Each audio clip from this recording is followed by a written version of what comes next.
Details చూద్దాం. గుండెల నిండా అభిమానంతో ఉస్మానియా వర్సిటీకి వచ్చారని తెలంగాణ సీఎం రేవంత్ రెడ్డి అన్నారు. వర్సిటీలో నిర్వహించిన బహిరంగ సభలో విద్యార్థులను ఉద్దేశించి మాట్లాడారు రేవంత్ రెడ్డి. ఓయూ అభివృద్ధికి 1000 కోట్ల రూపాయలు ప్రకటించినట్లు చెప్పారు. సమాజానికి ఏ సమస్య వచ్చినా విద్యార్థులు కదం తొక్కారని తెలిపారు. రాష్ట్రం ఏర్పడ్డాక ఎవరి ఆస్తిలో వాటా అడగలేదని, కేవలం స్వేచ్ఛ, సమాన అవకాశాలు మాత్రమే అడిగారన్నారు. ఉస్మానియా వర్సిటీ తెలంగాణకు గుండెకాయ లాంటిదని సీఎం రేవంత్ రెడ్డి కొనియాడారు. ఉద్యమ సందర్భంగా ఈ వేదిక మీద నుంచే స్వరాష్ట్ర ఆకాంక్షను బలంగా వినిపించి 4 కోట్ల తెలంగాణ ప్రజల యొక్క ఆకాంక్షను ఈనాడు సాధించిన తెలంగాణ రాష్ట్రంలో సమస్యలు పరిష్కారమైనవా లేదా, ఒకనాటి తెలంగాణ చరిత్రను భవిష్యత్ ప్రణాళికలుగా మార్చుకొని నిర్ణయాలు తీసుకోవాలని మీ అందరినీ కలవాలని నిర్ణయించుకున్నా. ఆ సందర్భంగా కొంతమంది మిత్రులు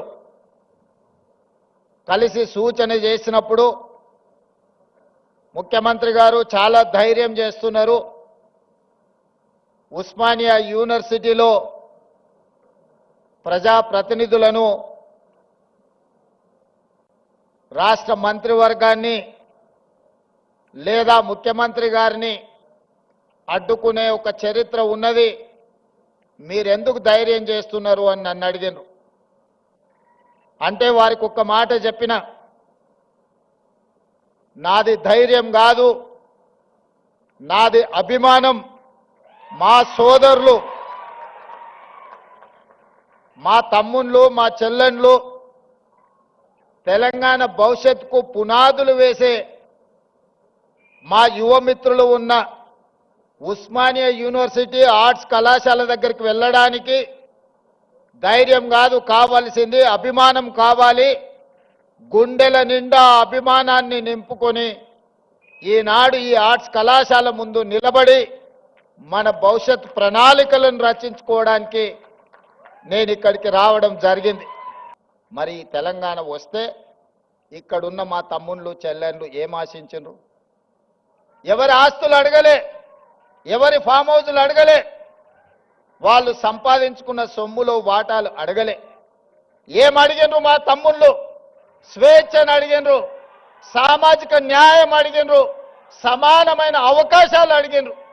నేను ఇవాళ అడుగుతున్నా, నేను ఇవాళ చెప్పదలుచుకుని ఈ వేదిక మీద నుంచి నా ఉస్మానియా కాకతీయ యూనివర్సిటీల విద్యార్థులకు స్వేచ్ఛ కోసం, సామాజిక న్యాయం కోసం, సమానమైన అవకాశాల కోసం మీరు ఏదైతే గొంతు ఇప్పినరో ఈ ప్రభుత్వం, ఈ ప్రజాపాలన మీకు వేదిక ఇస్తుంది. మీరు ఎదగండి. మీరు డాక్టర్లు కాండి, లాయర్లు కాండి, ఇంజనీర్లు కాండి, ఐఏఎస్లు కాండి, ఐపీఎస్లు కాండి, గొప్ప మేధావులు కాండి, ప్రపంచానికి దిక్సూచిగా మారే గొప్ప వ్యక్తులుగా మీరు రాణించాలి. రేవంత్ రెడ్డి గవర్నమెంట్ స్కూల్లో చదువుకున్నాడు, గ్రామీణ ప్రాంతంలో నుంచి వచ్చిండు, ఈయనకు పరిపాలన చేత కాదని. ఒక్క విషయం అయితే నేను చెప్పదలుచుకున్న, ఉస్మానియా ఆర్ట్స్ కళాశాల ముందు నుంచి నేను గుంటూరులో చదువుకోలేదు మిత్రులారా, నేను గుంటూరులో చదువుకోలే. గూడు పుటాని నాకు తెలియదు. నల్లమల్ల అడవుల్లో నుంచి వచ్చిన క్రూర మృగాలను చూసినను, సాధు జంతువులను చూసినను, పేదవాడి సమస్యలను చూసినను. పుట్టినప్పటి నుంచి దళితులతోని, గిరిజనులతోని, బలహీన వర్గాలతోని, మైనారిటీలతోని కలిసిమెలిసి పెరిగిన వాళ్ళ సమస్యలు చూసిన. నాకు కొత్తగా అక్కర్లేదు.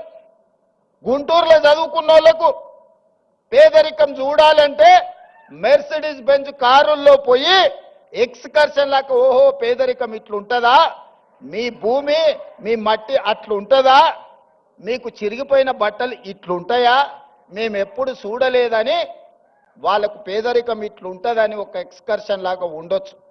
మా తమ్ముళ్ళకు, మా చెల్లెళ్ళకు నేను అదే చెప్పదలుచుకున్నా, మీరు ఆత్మస్థైర్యాన్ని కోల్పోకండి. భాష అనేది ఒక కమ్యూనికేషన్ మాత్రమే, అది నాలెడ్జ్ కాదు. నాలెడ్జ్ వేరు, కమ్యూనికేషన్ వేరు. మనకు నాలెడ్జ్ ఉంది, మన కమిట్మెంట్ ఉంది, మన కన్విక్షన్ ఉంది. ఈ నాలెడ్జ్, ఈ కమిట్మెంట్, ఈ కన్విక్షన్ దేశంలో ప్రపంచంలో ఏ స్థాయికైనా ఎదగడానికి ఉపయోగపడుతుంది. మీరందరు కష్టపడండి. 2 ఏండ్లలో ఉస్మానియా యూనివర్సిటీకి కావాల్సిన అన్ని సమస్యలు నేను పరిష్కరిస్తా. టీచింగ్ స్టాఫ్ గురించి కూడా ప్రొఫెసర్ కాసిం గారు అదేవిధంగా వైస్ ఛాన్సలర్ గారు చెప్పినారు. మీకే స్వేచ్ఛనిస్తున్నాం, కమిటీ వేసినాం, నియామకాలు ఏ విధంగా చేసుకోవాలనో మీకు అటానమస్గా మీకే ఇస్తున్నాం. మా ఇన్వాల్వ్మెంట్ ఉండదు. పిల్లల జీవితాలతో చెలగాటం ఆడే అధికారం మీకు లేదు, నాకు లేదు. చదువు చెప్పి పిల్లల సమస్యల్ని పరిష్కరించి వాళ్ళని తెలంగాణ సమాజంలో ప్రయోజకులను చేసే వాళ్ళను మీరు సిబ్బందిగా నియమించుకోండి. ఈ ఉస్మానియా యూనివర్సిటీ తెలంగాణకు గుండెకాయ. గుండెకు జబ్బొస్తే మనిషి పోతాడు. తెలంగాణలో కూడా ఉస్మానియా యూనివర్సిటీకి సమస్య వస్తే ఆ తెలంగాణ సమాజానికే తీరని నష్టం తీసుకొస్తుంది. ఒకనా